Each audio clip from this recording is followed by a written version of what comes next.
What's up, guys? It's KB. Make sure you subscribe to the Underground Sports Philadelphia YouTube channel. Click the bell icon down below so you don't miss a single video from us. And thanks for tuning in to another video from Underground Sports Philadelphia. Now let's get into it. Philadelphia, baby, you're gonna love it. Best sports fans in the world. Actually, the worst, but that's what makes them the best. Welcome back to Top Bins, the show bringing you all the action from Premier League, Serie A, England, and Italy. I am your host, Matt, joined by my co-host, Dom. Dom, how are you? I'm good, man. I'm good. A little embarrassed because of the newest clip on our Instagram page is slowly gaining quite the popularity. Yeah, Dom, I'm going to tell you, just be a little mishap. careful. Be a little careful when you're drinking that tonight, because last week we almost lost you to a vitamin water. Of all things, by the way, I think that would have been deeply ironic if the thing that is branded to be giving you a little boost for your life actually took yours. I'm glad you're still with us. Sponsor us. Check out Dom doing an impromptu cleaning session of his keyboard and his desk. I would encourage you to check us out on Instagram. But we got quite a bit to talk about, at least in terms of big picture stuff. Maybe not the volume that we've had in other weeks, but some big happenings over the past week, especially at the midweek games. We're going to start in England with the story, with the game that I think we've all been looking forward to, projecting and talking about for really the past 2 or 3 months, not even just the past few weeks. You know, we've had this idea that it's been a title race between Manchester City and Arsenal. You know, we had a delay, a postponement in and then playing each other. And you know, we knew that this was going to come to a head in April, and it did. And it was, I think, not quite a contest. Arsenal had to go to Manchester and get a positive result. Really, even just a draw, I think, would have been pretty favorable to them. And they did not come, frankly, very close to that. Manchester City 4, Arsenal 1. It is now solely in Manchester City's hands. The destiny of the Premier League season is now fully in their control. Arsenal have lost control of the title race. Doesn't mean they're out of it, but it is also hard to see Manchester City ceding control and power now. It essentially, is up to Arsenal to basically win out the rest of the season to give themselves the best chance of making sure that they keep the lead against City. They have to hope that City drops points at some point because City has 2 games in hand. So, it's not looking good for Arsenal at the moment. City's in amazing form, and they just ran away with this game. Early on, they were in control, getting chances, and a lot of the Arsenal chances – that even just ended up on shots, not even on goal. They're not very quality taken chances. And it's kind of worrisome when you have 3 draws and a loss in your last 5. I can only see what we talked about the last 2 weeks. It's almost like you knew it was going to happen, Matt, right? City just has a way. Pep just has a way of getting his team back into the first place title spot. It doesn't matter how many points behind. It's like Real in the Champions League. They're going to always just find a way to win it. Yeah, I didn't take any joy. I was genuinely trying to alert people to the fact that I've seen this happen before. I've lived this experience, and this is what Manchester City have done. I think now that it is happening to a non-Liverpool team, it's happening to another big club. I think the fans of that club realize, oh yeah, you have to be perfect to beat this team. Mm-hmm. I think Arsenal, obviously so much of the attention and what we're talking about is on this game, but you mentioned it, the drop points in the weeks leading up to this. They draw after going 2-0 up against Liverpool. They draw after going 2-0 up against West Ham. And then they have to fight back after going 2-0 down against Southampton at home, 3-1 down at one point in that game, 3-1 down in the last 5 minutes of the game before they stage a comeback. So they were actually in some ways maybe even a little fortunate to end up with a point after the game.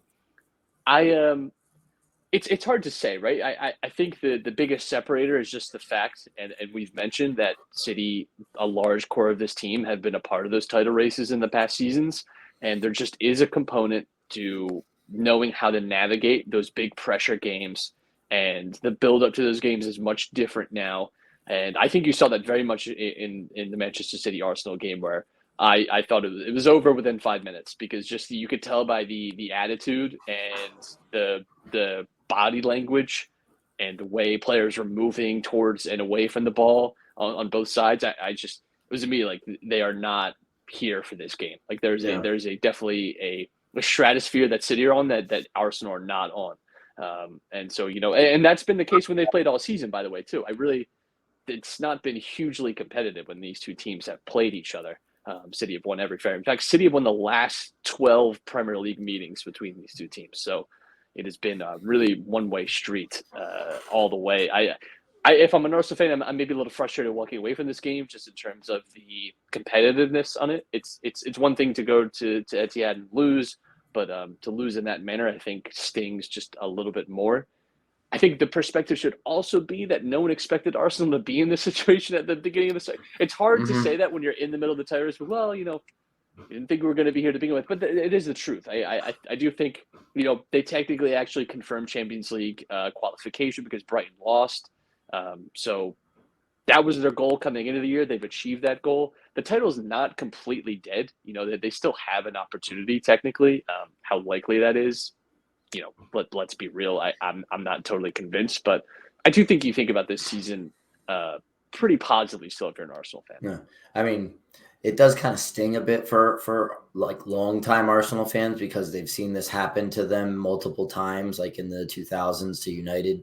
So, it is tough as an Arsenal fan to see that happen. But, bring a little cross sport reference in here. But Giannis last night talking about, like, when asked if the season was a failure because, they got bounced in the first round of the playoffs, like, you can't ever look at something like that as a failure, especially when you've overachieved in certain aspects. Like, who knew that like Arsenal was going to hold down first place for a majority of the season? And then, it comes down to giving City a run for their money this season, when most people would think it's like Liverpool or United was playing well, or like if that wasn't the case, City was just supposed to run away with the league anyway. Nobody thought of Arsenal to be like this. So you can't really look at this season as a failure.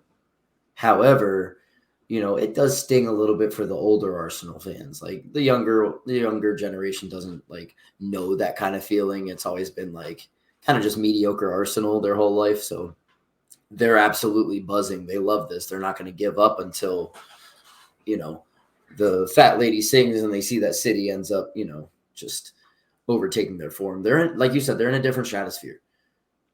So Arsenal are the first side to go 4 consecutive Premier League games winless, while starting the day top for each match since Arsenal themselves in March 2008.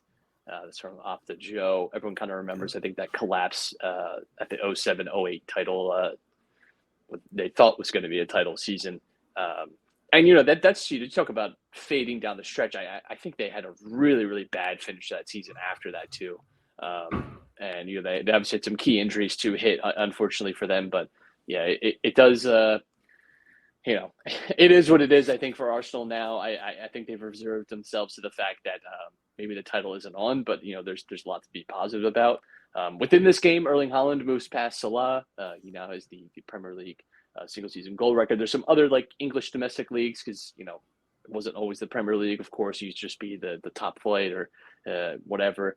And so, there's some other records for him to chase. He has 7 games to do that. He averages about a goal a game. So he could get to 40. He could get to the low 40s with some ease, I think, especially if he lets his hair down again. Because the Viking celebration was immense. That was the scenes that the Etihad, like crazy. Yeah. So shout out to Al. I was actually watching this with my wife, and she was like, "Who is that man? He is so ugly." I was like, "Well, he's a robot." So that's Ragnar Lothbrok himself. He was not built for beauty. He was built to kill. I wanted to talk about this because one man who had a hell of a game, so much so that he said he had to do about 15 interviews, and then when he got back to the locker room, almost everyone had left by then because he was a man in such high demand to talk about his performances. Kevin De Bruyne, who has had, if we're talking about guys that need a better PR team, I think part of it is just we've seen him do it so many times, but he's pretty amazing. This And guy's the best midfielder in the world. we've not been shy about talking about his place in Premier League history. And, it's starting to get really hard to not call him the best Premier League midfielder ever. I don't know. I don't know who else. If you're tipping that hat as a fan of, somebody who could argue like your favorite player is one of the three like midfielders that could have said like best Premier League midfielder ever, right? You're tipping your hat.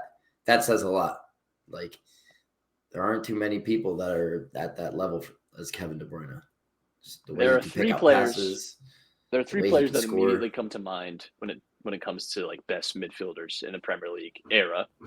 It's Gerrard, Lampard, and Vieira. For me personally, I think other people maybe Scholes. Well, Scholes to me is like not, and that's part of that is my bias. Part of that is I think Scholes is wildly overrated because he played for so long. I think people give him a lot of credit for just playing for a very long time, which is impressive. And he was obviously part of some very good Manchester United teams, and not denying that. And he was a good player, but he's not on the same tier as those three. Like, in fact, in my opinion, not even close.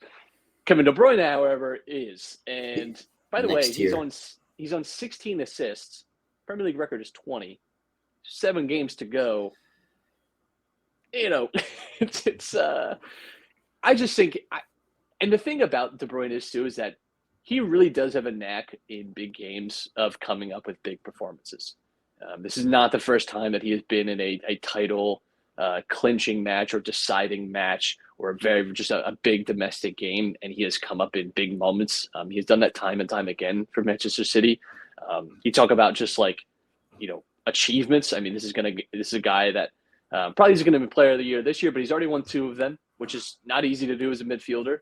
That's a award that is typically going to go to an attacker, right? Someone who's scoring a lot of goals. We've seen it get spread around over the years, but in general, not necessarily easy for a midfielder to win that award, let alone twice. And, he's going to have a handful of Premier League titles. Could be a part, by the way, of a Manchester City treble team. That is on the table for them this season. It seems like they're going to be heading towards the Premier League title. They're in the semifinals of the Champions League. They're in the final of the FA Cup against Manchester United.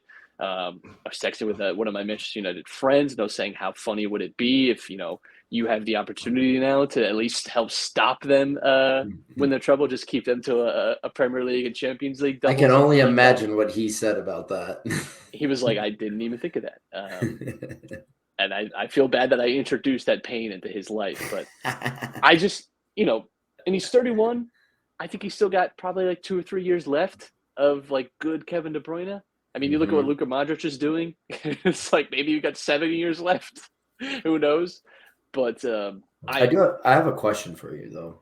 When do you think Pep starts to build the next generation of this City squad? Like, right, the best managers like start to buy players and make transactions and sell players like when they're at the top, so they can either continue to stay, or even if they struggle a little bit, they'll be set to get there quickly. You know what I mean? Like, so when do you think like some of these players are getting sold? When like City's going to part ways with certain people? Like, do you think that Kevin De Bruyne could be involved with some of that? Like if another big club comes with like a massive sum? I would be surprised, just given his age. If he was maybe 26, 27, maybe he thinks I've won so much at City and, I could go have like a second chapter somewhere else. I think at this point, and he has a family as well. I think that's something people don't consider enough, is that, when you have your children there and you have your partner there, it is easy to just be like, it's better for us to stay in one spot and maybe not move too much. It's a good point. I think City have evolved multiple times over Pep's career already there, and he's only been there, 6, 7 seasons. But, you can remember those early Pep teams. It was a lot of speed, especially on the wings. I'm talking about Leroy Sané days, Raheem Sterling days. That's not really the way that they play anymore. I think that this is actually some of the slowest outside of Holland. This is like one of the slowest City teams. They're a little more methodical now. you have like Grealish playing on the wing, right? Who's a little bit more of like a 10 that drifts wide. Same with Riyad Mahrez, sort of like a 10 that drifts out. They're not like traditional wingers in the sense that they used to have. Like, used to be all the way to the touchline. Now it's drift inside a little more. Find your space. Open up space for Erling Haaland to break the line. You let Kevin De Bruyne drift to that right side a lot where he's so dangerous pinging in balls. Like, I think they have evolved constantly over Pep's career already. They're not a team that has to sell players. And that is, one of the discussion points about this is a team that has pretty much bottomless funds and have been able to buy as much as they want with no fear of, well, if we buy this guy for $60 million, it doesn't work out, that's going to put us in a tough spot. They'll just go buy another one. And, they were able to bin off João Cancelo, right, this season. One of the best fullbacks in the Premier League last season. And it did not affect them. In fact, they've only been better since João Cancelo left. I think you could draw a pretty clear line there. So as they evolve, I think Erling Haaland is a step towards that. They really hadn't played with an established striker for really all of Pep Guardiola's time there. They had Aguero a little bit, but even then, he was struggling to get like full, like low 30s, in terms of like match involvements within the league. He was having a little trouble like staying healthy during Pep's time there. They really haven't played with a number 9. I could say you could say that having Haaland himself is already a little bit of an evolution. And again, when you have just the money and again the infrastructure that they have that comes along with that, you have Pep Guardiola. It's hard to see them not just continuing to win. That is the reality. That's the thing is like when Haaland came in, remember City struggled for a little bit early on, like creating chances. It seemed very stagnant because they were still trying to play that wide and fast style. And Pep just like tactically has evolved his team over the course of the season. And now he's got the right players in the right spots and they're doing exactly what they need to do. And they're clicking on all cylinders. It's a scary thing. When Pep Guardiola has a team like that, it's scary. Like you got to think the sextuple team at Barcelona, nobody was ever beating that team. Absolutely. Absolutely.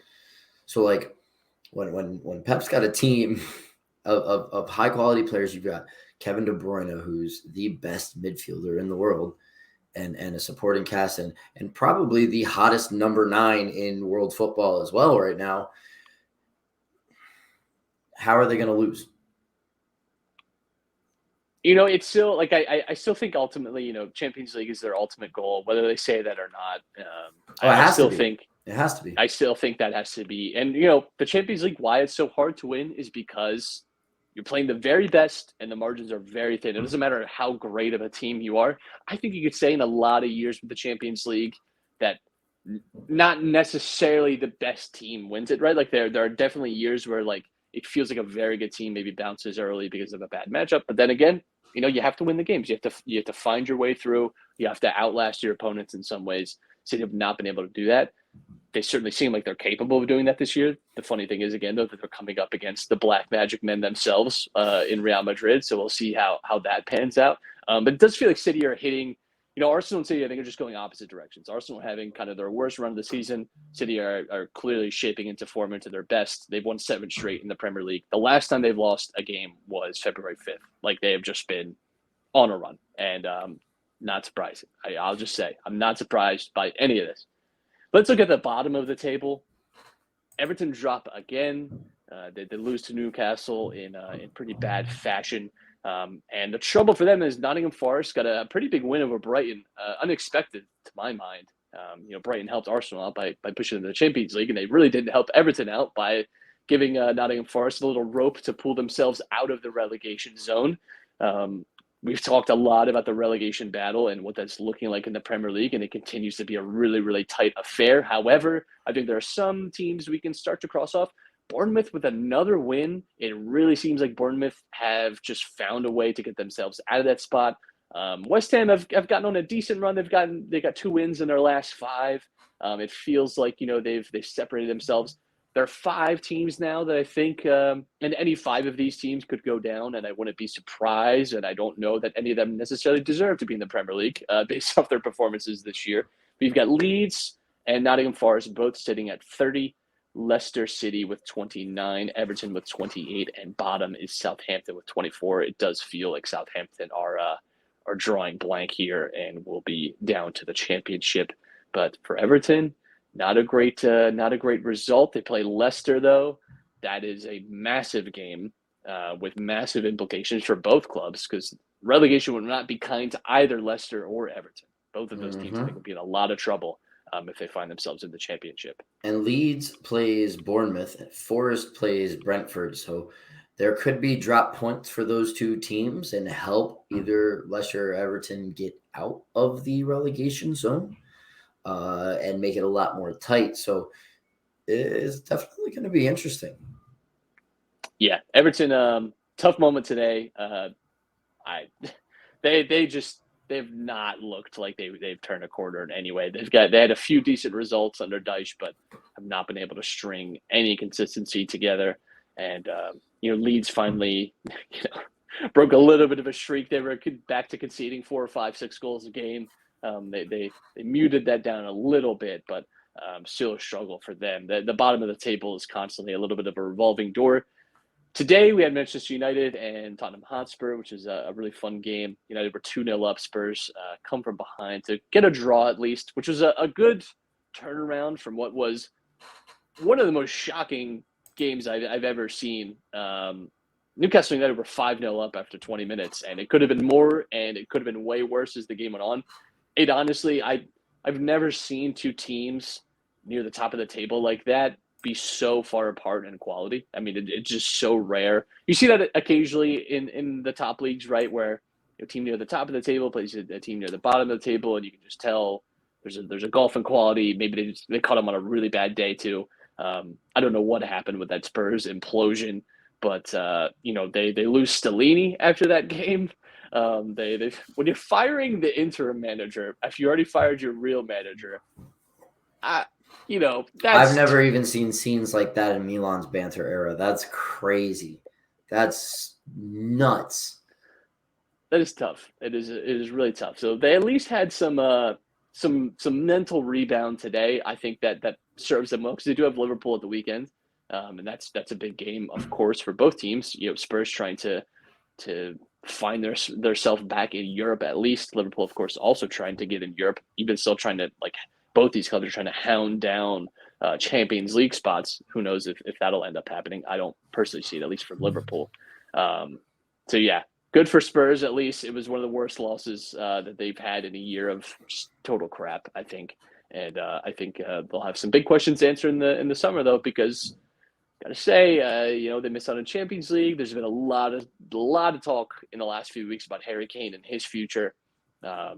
And whether that's in Manchester, whether that's in Munich, who knows? I think that'll be something. Can you see Harry Kane leaving the country though? It would be hard for me to see. I think if he did go, Bayern is one of the few places I could see it going because Bayern have a clear need at number 9. They don't have an established striker. They could use that. I think it would appeal for him in a sense of it's a big club with a lot of history. He can certainly win trophies there. I don't know. I think that's really one of the only places I can see him going and that I think makes any kind of sense. He's not going to Milan, Dom. I'm so sorry, but that's not happening. Milan do not have the money either. It's gonna be like 150, I think, to get Harry Kane. That's actually nuts. I just don't think that. No offense, but I don't know that Milan have that money. Maybe work out a Rafa Leao deal. No, if we won the Champions League, listen, let's Harry Kane in all the money. Yeah. Just go into a number 9. All the money. I am sure that is exactly how it'll happen. Well, let's move to Italy, Dom, the land of the champions, of course. Inter and Fiorentina in the Coppa Italia final. It's been we highlighted that these two teams are just having a funny kind of season, in that they both could have cup doubles. Yet I think are probably going to be a little disappointed about their league position. Fiorentina were probably hoping to break into the top 6. Maybe get European qualification through their league placements. And Inter, I think, probably coming into the season, would have been hoping to be back fighting for the title. At least I thought that they were capable of at least being in that fight with Milan again. Have not done so. Have been really inconsistent in the league, actually, although they had a nice win over Empoli over the weekend. Romelu Lukaku, by the way, getting his first goal from open play since when, Dom? When was the last time Romelu Lukaku scored from open play in Serie A? It had to be his first season at Inter, correct? No, it was this year. Oh, it's this year? Okay.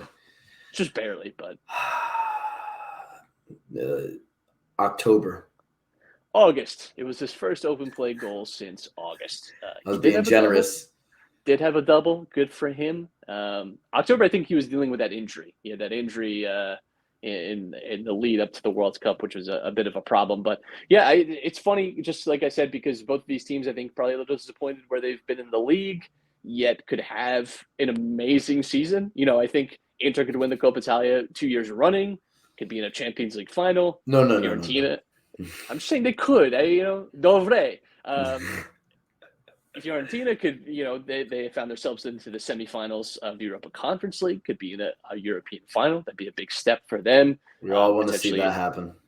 Could potentially win the Coppa Italia. I mean, those are big steps for Fiorentina, right? Like they've, I think, and if you sacrifice, maybe not having Europe next year, depending what happens in Europa Conference League, of course, but for 2 trophies or a trophy, like that's a sign of progress, meaningful progress too. Both those teams too, like on their day, I think can win a game. So I'm excited to see that final because they've been two very interesting stories this season. Obviously, I got a little love for the Viola, so I'll be hoping that they find their way to winning a little Coppa Italia. Juventus, Dom, they are. I don't get this team, man.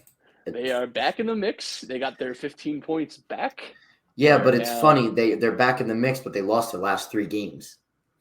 That is what's funny about this. It truly is that, when they had their deduction, they were still playing very well. We were even joking about them potentially just still qualifying for Europe anyway, despite the fact that, they would, that they lost 15 points, but they were just playing that well, or at least winning that often, I should say. They haven't necessarily played well this year at any point, but they drew their 15 points back. We were talking about this a little bit last week because there was like a lot of news about what was happening and were they getting these points back, yes or no. I think what's interesting is that it's not settled yet that they firmly have these 15 points. There was an appeal. The appeal said that they were going to overturn this, but there's a further sort of like judgment that still has to be made. So it's not final by any means. It is tough though. I think it's probably frustrating for anyone in Milan or Rome to deal with this because you feel like you had top 4, not locked up, but you were in a strong position for top 4, and now Roma are fighting for Champions League spots again, and that's that is a frustrating moment. So we'll see how the Juventus story kind of works over the next few weeks and months, and see what kind of punishment they do end up getting if it is a points deduction, whatever. Yeah, listen, as long as Milan and Roma keep it close, if Juventus does get a point deduction, I would assume it's more than 3 points. So, as they can keep this pressure. I mean, look, the winner of that Milan-Roma game, which we're going to talk about in a little bit, like the stipulations are kind of huge because Bologna can steal points from Juventus. Bologna is not a bad team this year, and they're in decent form. So, a 3-point lead over 4th and 5th place, and 6th place is kind of knocking on the door. Juventus could easily fall out of this anyway if they don't turn things around, because who knows, this appeal can lead to more points being taken off. Yeah, I mean, they still have, Juventus, I do have this in their back pocket that they're in the semifinals of the Europa League against Sevilla, who, of course, worked their version of European black magic against Manchester United and dropped them out of the competition. So they do still have a pathway pretty definitively to being in the Champions League, should they progress to the final and win the Europa League. But, they do have a daunting schedule. We talked about that penultimate game of the season, Juventus against Milan. That has certainly taken on some extra weight, in the wake of these announcements. Speaking of creeping up and some things changing, Hellas Verona seemed dead in the water for a good chunk of this season. And I wonder if we're going to get a little bit of almost like a Salernitana revival, where it feels like a team all year you're looking at the table, watching them play and think, I just don't know that they're making it out of this. Well, they're making it out of this maybe. They're certainly at least making an attempt They find themselves now with 26 points. Spezia just a point ahead of them with 27. Lecce also close to the drain. It does feel like Cremonese and Sampdoria, God rest their souls, are certainly headed for Serie B. But, Hellas Verona have made a nice account for themselves. They play Cremonese this weekend. It is an opportunity to potentially leapfrog one of, if not both, Spezia and Lecce. I don't know if I'd call it a great escape necessarily, but Hellas Verona making it out would be very, very impressive. Yeah. I mean, Spezia plays Monza and Lecce plays Udinese. I can only see Udinese winning that game. And at best for Spezia, they get a draw. So it's big for Hellas Verona this week, playing one of the two teams that are definitely getting relegated. Got some exciting stuff to watch. I am surprised that Empoli has been decent enough to now kind of basically ensure their safety. And the Salerno boys, we were scared about them for a little bit in the beginning of the season. Now they're basically safe, I would say. They're unbeaten in 5, Four of those were draws, but, it doesn't matter. Doesn't matter. The top of the table is getting boring now. Napoli is like a game away basically from being mathematically winning the title. So yeah, they can clinch it this weekend with a win. And I don't know if you saw too, the scenes when the players returned to Naples and their bus at 2 or 3 in the morning, all the motorcycles behind the team bus welcoming them back. That city is ready to explode with the party. Mm-hmm. They deserve it too, by the way. They talk about it's been a long time coming in a fan base too that I think very passionate, obviously, about their team, about their city. It is nice to see them rewarded with, in some ways it would be a little more romantic for Napoli to have won it in the final day, because it just feels like I think it's also nice for them to have had this they'll have this procession. They'll have a lot of time, I think, to really soak it in and enjoy the fact that they finally won a title again. And they deserve it though, because in the 2010s when they were really the only team that could have challenged Juventus to kind of break up that decade of dominance Juventus held on the league, it was so close. They put up record numbers and Juventus still just beat them out to it. So the Napolitani they're waiting. They want this. They can't believe that it's finally here, and more than likely they're going to have it. They've played great football all year. My hat's off to them. They made the league tough, and when Milan met them in the Champions League, I was not confident at all. This team has just been playing so well. So they definitely deserve to win the league. I mean, I saw a TikTok. There was an American woman that lives in the Bay of Naples, mm-hmm. and the American embassy sent out this letter to all the Americans that are living out there, warning them hey, the Italian Serie A is getting close to being won by Napoli, and this weekend they can basically clinch it. So just be prepared for lots of fireworks and more traffic than usual. And I was like, oh, it's gonna be nuts in that city. Yeah. So I said, we're gonna see Philadelphia-esque celebrations. There's a spiritual linkage. Yeah, between right. The two. They're not quite. Philly isn't quite a port city in the way that Naples is. But there is definitely I always find myself liking Napoli a little bit too, because I definitely see some similarities between Liverpool as well, and part of what attracts me. Liverpool is it feels like a very there's an identity about being from Liverpool, being from Naples, and you feel maybe a little apart from your country, right? You feel like it's its own kind of place and it has its own distinct, I think, atmosphere and hard to understand at times language, and I think it gives also the people too a little uniqueness. I think they're very unique places that are very passionate, and I love that. I love that about Naples. So I'm excited for them. Dom, looking ahead to the weekend, we got Roma, AC Milan at the weekend. both of these teams really need to be in the Champions League next year. Milan still technically, and actually so does Roma, they technically still could be in the Champions League, even if their league position does not get them there. Milan could win the Champions League, which would not obviously just give them the Champions League, but also make sure they're back in the competition next year in the top seed. If Roma are able to advance from the Europa League semifinals, go to the final and win it, they would also qualify for the Champions League. But it might be better just to assure yourself by finishing in the top four, have that wrapped up, not even have that extra weight on you, not even have that extra concern. Both these teams need this win. They play at the weekend. What are your thoughts? Milan need it more. That's not just my biased opinion; it's the truth. Like, do Milan need it more, or does Dom need it more?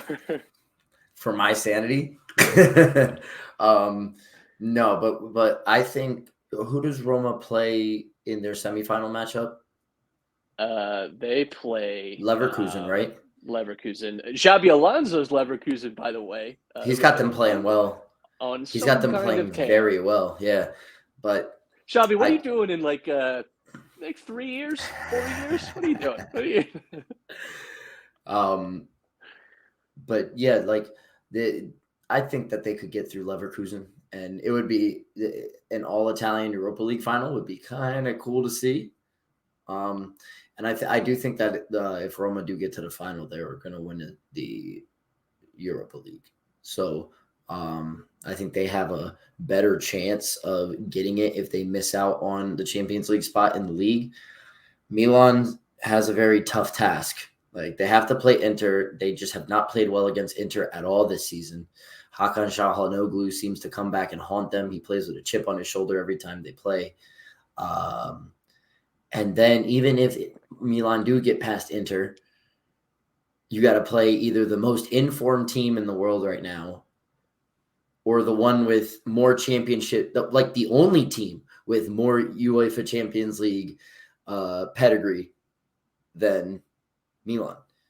And they just have a way of winning. And so Milan's path to the Champions League, if they miss out in the league, is way harder. So they need to make sure that they ensure this. This, especially given, like, let's say Juventus lose to Bologna, Milan tie with Juventus on points, and they have a chance to increase that lead from Roma and really, kind of ensure their Champions League qualification. They need the win. They cannot drop points. It cannot be a draw. Milan have just less losses than Roma, and that's what put them in fourth over fifth. They have the same goal differential, the same amount of points. I'm pretty sure Milan has the head-to-head against Roma as well, correct? I don't recall what the previous – I'm looking it up right now what the previous result was. I wouldn't say it was a draw, but let me find that for sure. Yeah, it was 2-2. Okay, because Roma has one more win than Milan, but Milan has two less draws. That was a Milan collapse, I'm pretty sure. Yeah. Yes, it was. The comeback in the last, I may have Vietnam flashbacks every now and then with that one, but you could regret that potentially. I mean, Roma have, I think, the harder run-in than Milan. Milan don't have, they obviously have the we play Inter and then have to play either City or Real. No, but I'm saying in the league. I'm talking about the league. Come on. Oh, you have to you have Roma this weekend, then you have Lazio in the league remaining, and then Juventus on that penultimate day. In between that, you have Spezia, Sampdoria, Hellas Verona. I know we just talked about Hellas Verona. That maybe we're going to drop points. You're playing all the bottom four. We're going to drop points against Spezia. I'm telling you right now. Okay, but I'm also, if you had to pick your opponents, Dom, you literally have the bottom four to play. It actually true. Statistically, yeah, but wait, who does Roma play?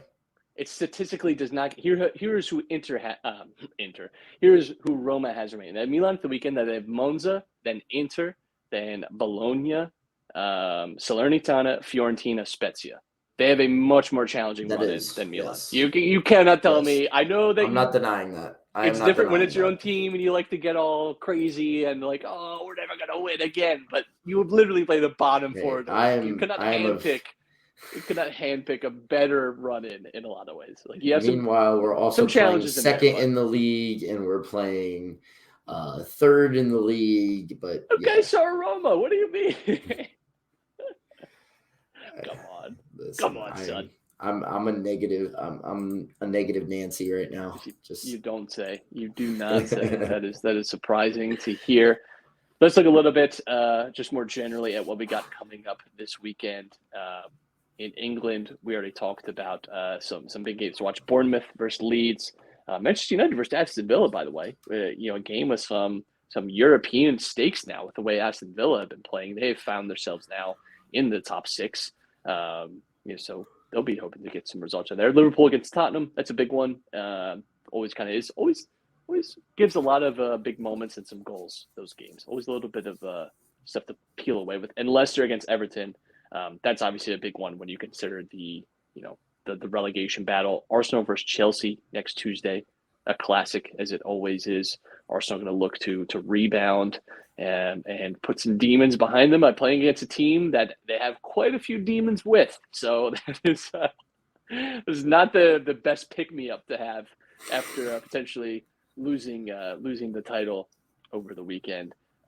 We talked about some of the games that some of the Serie A bottom feeders have to look forward to, but we also got some pretty good, Roma, Milan, of course, but Torino, Atalanta, Inter against Lazio. I mean, you've got some good stuff to look forward to. Juventus, Bologna, of course, could see Napoli clinch the title as well against Udinese. So that is all to look. I'm sorry, against Salernitana.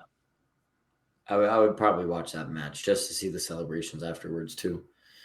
It's gonna give off like the same vibe, like almost the same vibe, because it's not the last match day, but it's gonna give off the same vibe of like Milan away to Sassuolo, and the entire stadium was just Milan fans. Yeah. You knew it was coming. Is this a home game for Napoli? Is this a home game for Yes, Napoli? it is. Oh my God. Yeah, I would. That's must see TV. You have to watch that one. 9 a.m. April 29th. Watch it. Yeah, that's definitely going to be a good atmosphere. Tom, anything to say before we get out of here? I made it through without spitting out my drink. I'm happy you're still here with us in so many ways. If this was the old Xbox 360 days, I'd get an achievement for that. A new achievement unlocked. I gotta tell you, truly one of the biggest dopamine hits you can get is not just the Xbox achievement, the diamond one, when it's like less than I don't know what the threshold is, but it's like less than, I don't know, like 5% of other players have gotten that. Remember the base in. Remember the website? There's a website where you could put your gamer tag in, and it would adjust the score for your gamer score, like based off of how rare the achievement was. So like it would be like, oh hey, like this is what your gamer score is, but this is what your actual gamer score is because you have this. And I used to be obsessed with that. Yeah, I used to play every game hunting achievements. That is a real thing, Like I think it did definitely encourage people to maybe explore the games a little more. So shout out to a little bit of nostalgia there. Man, we were coming towards the end of it, brother. But even then, not really. We still have almost a month, pretty much, of domestic leagues. And then we'll have the FA Cup and the Champions League to look forward to. Do we have any any summer competitions? No, but we do have the Euros next summer, so that is exciting. No women's competition?